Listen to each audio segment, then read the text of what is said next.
قل أطيعوا الله وأطيعوا الرسول فإن تولوا فإنما عليه ما حمل وعليكم ما حملتم وإن تطيعوه تهتدوا وما على الرسول إلا البلاغ المبين.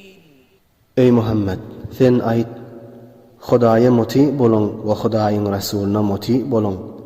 Pes eger yüze vurup eraz etseler, pes Hazreti Resul-i Ekrem'in boynunadır özünü teklif edilen ve sizin özünüzedir size teklif edilen zat.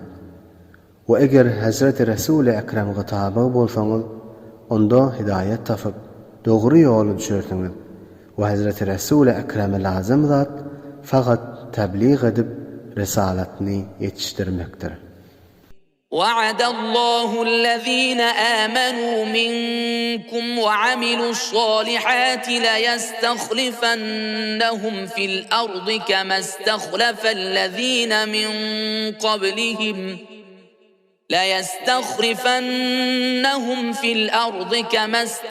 الذين من قبلهم وليمكنن لهم دينهم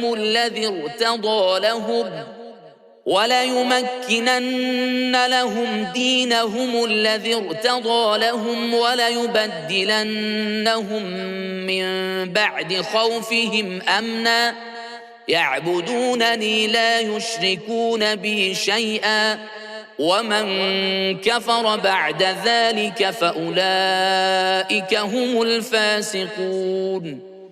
Allah Tebarek ve Teala vaadi etti ol toğru adamlarga ki sizlerden iman getirip ve yaxşı amallarını kesbedipdiler.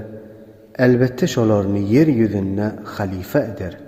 Hemçenanike olardan ololqıları yeryüzünde halife edişiyani. Ve şolar üçün şoların dinlerini mahkam eder. Ol dini ki şolar üçün pesend edip razı bolupdi. Ve şolarga düşmanının korkmağın avazına emn-i aman verer. Ve olar bana ibadet ederler ve hiç zatını bana şerik karar vermezler. Ve her kim şu tariqa vaadi berilenden son murtet bolup kafir bolsa pes şolardır nihayette fasık bolanlar.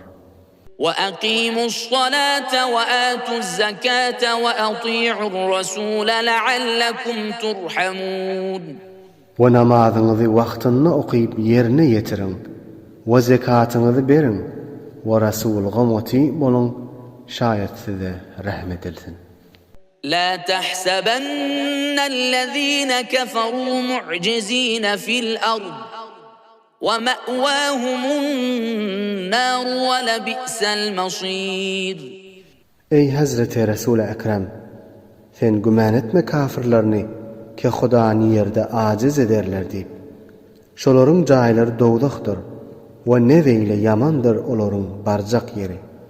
يا أيها الذين آمنوا ليستأذنكم الذين ملكت أيمانكم والذين لم يبلغوا الحلم منكم 3 مرات من قبل صلاة الفجر وحين تضعون ثيابكم من الظهيرة ومن بعد صلاة العشاء 3 عورات لكم ليس عليكم ولا عليهم جناح بعدهن طوافون عليكم بعضكم على بعض كذلك يبين الله لكم الآيات والله عليم حكيم. Ey mümin adamlar!